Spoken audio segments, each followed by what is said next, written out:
O xuvenil de Sede Chantada xogou 2 partidos durante a Semana Santa con sorte dispar, perdendo en Barbadás e gañando no Sangoñedo ao Valmiñor.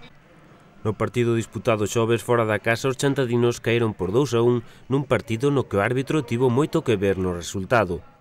Foi un encontro un pouquiño condicionado polo árbitro. Explícome, o partido empezou bastante igualado, debutou Fran, un dos xogadores que veu do Lugo, que nos deu un pouquiño máis de poderío ofensivo. Bueno, eles tiveron ocasións, nos tivemos ocasións, pero nunha acción con Sergio, hai un choque un dos dianteiros do Barbadás e Sergio, pégalle un codazo claro, cae ao suelo o xogador, imagino que para evitar que lle saque algún tipo de tarxeta, Sergio sí reacciona mal, dalle unha patada e o árbitro decide expulsar a Sergio. Expulsión de Sergio, sí, a acción é clara, Sergio non debería haber reaccionado así, pero tamén tiña que haber sacado tarxeta ao xogador Barbadás, que fai a agresión inicial. Que pasa? Xa te condicionan, xogador menos, eles fan 1-0.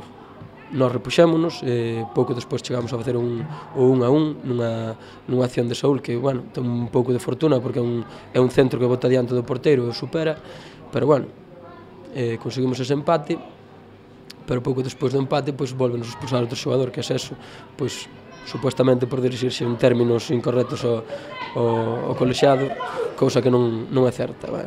De feito, o pai do rapaz que arbitrou o partido, ao final, comentou que como vos vai arbitrar, se xa noutros partidos xa vos colleu certa manía por accións e por protestas que lle fixestes. Se o pai che di eso, realmente xa ves que a predisposición inicial xa non era boa por parte do árbitro. Nós seguimos intentando, co 2-1, 2 xogadores menos no campo, tivemos opcións incluso de empatar o partido. Finalmente basta con 2-1 para casa, que máis por méritos de Barbadás é por ese condicionante, non? Que xogas con 2 xogadores menos e por moito que intentes, faise moi costa arriba. Pese a derrota e o enfado pola actuación arbitral, o equipo soupo sobrepoñerse e o sábado venceron por 3-1 ao Valmiñor. Neste encontro, os chantadinos ofreceron a súa mellor versión dominando o xogo e gañando con claridade. Un equipo moi traballado no tema da posesión e do xogo combinativo. De feito, a min foi un dos equipos que máis me gustou durante a Liga. Bueno, eles adiantáronse cun gol tempranero nunha acción saque de banda, un despexe que facemos mal, que se mete dentro do área, acerta a rematar o dianteiro deles, pero bueno, a partir de aí reaccionamos moi ben, seguida facemos o primeiro gol nunha xogada entre Dani e Fran, o dianteiro de Ribadeo. E, bueno, xa na segunda parte xa entramos con máis ganiñas, máis centradiños, e as ocasións foron nosas.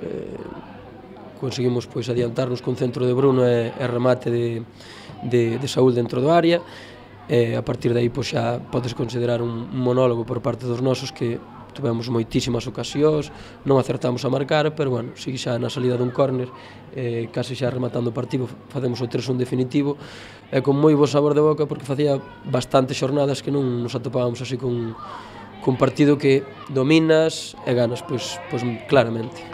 A falta de 5 xornadas, o xuvenil da Sede está 16º con 34 puntos. Dani cree que agora todos os partidos son finais nas que hai que gañar, aínda que é pronto para saber con seguridade que posto garante a permanencia. Quedan 5 xornadas. Para asegurar a permanencia, xa digo entre comillas, teríamos que quedar no posto 13º. Sempre cando o pabellón B se salve na Liga Nacional.